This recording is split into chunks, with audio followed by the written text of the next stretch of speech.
Bonjour, je suis Florence Louis, coach en évolution professionnelle, coach de vie et facilitatrice des transitions. Aujourd'hui dans cette vidéo, nous allons voir comment votre transgénérationnel, votre système familial impacte votre environnement professionnel, impacte votre métier.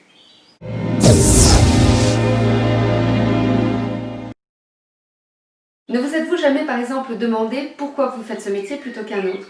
Pourquoi, malgré le fait que vous changez d'environnement professionnel, vous revivez les mêmes types de scénarios relationnels avec votre hiérarchie ou avec vos collègues par exemple? Êtes-vous certain que le métier que vous avez choisi est celui que vous avez vraiment choisi? Ou est-ce que par hasard il correspondrait peut-être aux attentes, à une réponse de votre système familial? À titre personnel, ce que j'ai pu constater lors des différents accompagnements en bilan de compétences, coaching de carrière, à outplacement que j'ai fait auprès de plus de centaines de personnes, c'est que parfois, ce sont ces programmations familiales, ces conditionnements familiaux dont la personne n'est en général pas consciente, qui limitent, qui freinent la réalisation du projet professionnel, la réalisation, la manifestation des potentiels de la personne.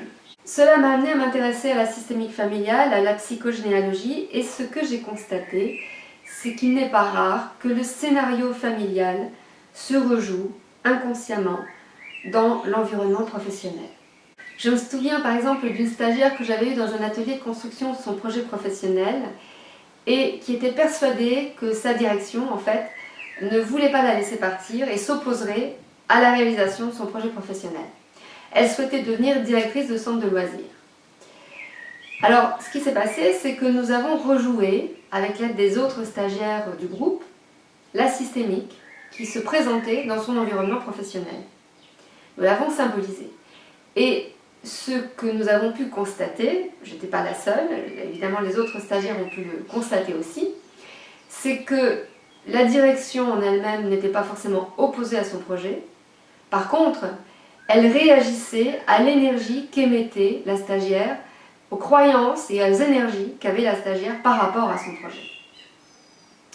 Ça a permis à la stagiaire en question de prendre conscience de ça, et un mois après, elle est revenue avec un nouveau projet professionnel. Elle avait déjà pour ça identifié les formations, elle avait eu l'aval de sa direction pour les mettre en place. Voilà en quoi, tout simplement parfois, une prise de conscience de cet inconscient familial qui se joue dans le système professionnel peut permettre d'ouvrir justement le champ des possibles et faire un choix conscient, auquel cas sinon on se confronterait à des murs, on rejouerait des scénarios du passé. En fait, nous sommes tous habités, plus ou moins, par des fantômes. Des fantômes, c'est-à-dire des structures émotionnelles, psychiques, mentales, énergétiques, en lien avec nos ancêtres. Alors, en psychogénéalogie, on nous dit que cette intrication, c'est-à-dire ce lien profond qui nous unit à tel ou tel ancêtre, va être lié à notre place, à notre date de naissance, etc.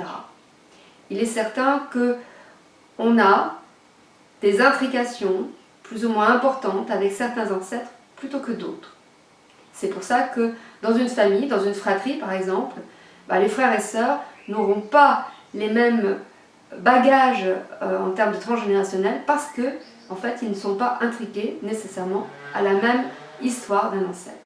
Quand une personne est intriquée, ça veut dire qu'en fait, elle va avoir tendance à répéter le scénario inconscient qu'elle porte lié à l'histoire de vie de son ancêtre. Alors, je ne vais pas m'attarder sur des histoires de vie en l'occurrence. Par contre, on va regarder ça du point de vue du métier, parce que c'est là que ça nous intéresse. Pensez par exemple aux familles où on est de père en fils notaire, agriculteur, artisan, etc. Là, c'est vraiment inscrit dans la filiation.